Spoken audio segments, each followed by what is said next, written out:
નમસ્કાર દર્શક મિત્રો, હું છું યશ. આપ જોઈ રહ્યા છો ન્યૂઝ ફોર ઇન્ડિયા ગુજરાતનું ગૌરવ. સમાચારમાં આગળ વાત કરીએ. દમણ જિલ્લા પંચાયતે 1 કરોડનું બાકી બિલ ન ચૂકવ્યુંનો આક્ષેપ કોન્ટ્રાક્ટ વાપી શહેરના ભાજપ મંત્રી પણ સામેલ છે. વલસાડ જિલ્લાની અડીને આવેલા સંઘ પ્રદેશ દમણની જિલ્લા પંચાયતના સિવિલ કોન્ટ્રાક્ટરનું કામ કરી ચૂકેલા કોન્ટ્રાક્ટરની ડિપોઝિટ અને કામગીરીના બાકી નીકળતા 1 કરોડથી વધુની રકમ જિલ્લા પંચાયત દ્વારા ન ચૂકવતા સિવિલ કોન્ટ્રાક્ટર જિલ્લા પંચાયતના પરિસરમાં આમરણતા ઉપવાસ ઉપર ઉતરવાનો વારો આવ્યો છે. કોન્ટ્રાક્ટરનું માનીએ તો તેમના દ્વારા વર્ષ 2019માં રૂપિયા 1 કરોડથી વધુના સિવિલ વર્ક કાર્યો કર્યા બાદ અમુક નાણાંની ચૂકવણી કર્યા બાદ 8 દિન સુધી કરેલા કામોના પૈસા તથા ડિપોઝિટ મળીને 1 કરોડની ભરપાઈ જિલ્લા પંચાયત દ્વારા ન કરવામાં આવતા આખરે કોન્ટ્રાક્ટરે પોતાના નીકળતા નાણાંની ભરપાઈ કરવા હેતુ જિલ્લા પંચાયત પરિસરમાં આમરણ ઉપવાસ પર ઉતરવાની ફરજ પડી છે. વલસાડ જિલ્લાના વાપીમાં રહેતા અને વાપી શહેરના ભાજપ મંત્રી તરીકે સેવા આપતા જયદીપ દલસાણિયા, જેમની મેમર્સ SL પટેલ એન્ડ કંપની હેઠળ દમણ જિલ્લા પંચાયત વિસ્તારમાં વિવિધ કામો કરવાનો કોન્ટ્રાક્ટ મેળવ્યો હતો.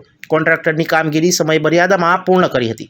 ત્યારે વર્ષ 2019માં જિલ્લા પંચાયતના ડાભેલ અને કચ્છી ગામ વિસ્તારમાં ગટર, ડ્રેઝિંગ તથા JCBના સપ્લાય કરવાની કામગીરી જિલ્લા પંચાયત દ્વારા સોંપવામાં આવી હતી.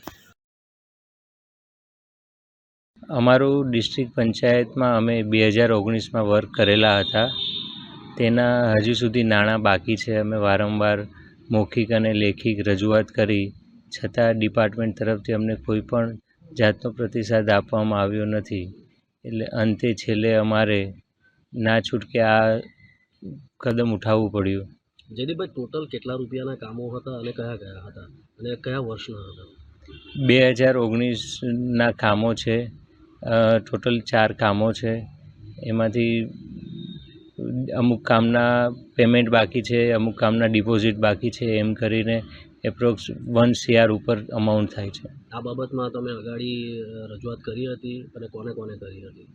અમે આ બાબતમાં સંલગ્ન ડિપાર્ટમેન્ટ બધાને જ, મતલબ executive assistant engineer, chief executive ઓફિસરથી લઈને બધાને જ અમે આના રિગાર્ડિંગ જે પણ ચીફ એન્જિનિયર છે, જે આવતા હોય છે ડિપાર્ટમેન્ટ, બધાને જ અમે લેટરો મોકલ્યા છે આના. અને ત્યાંથી તમને શું પ્રતિસાદ મળ્યો?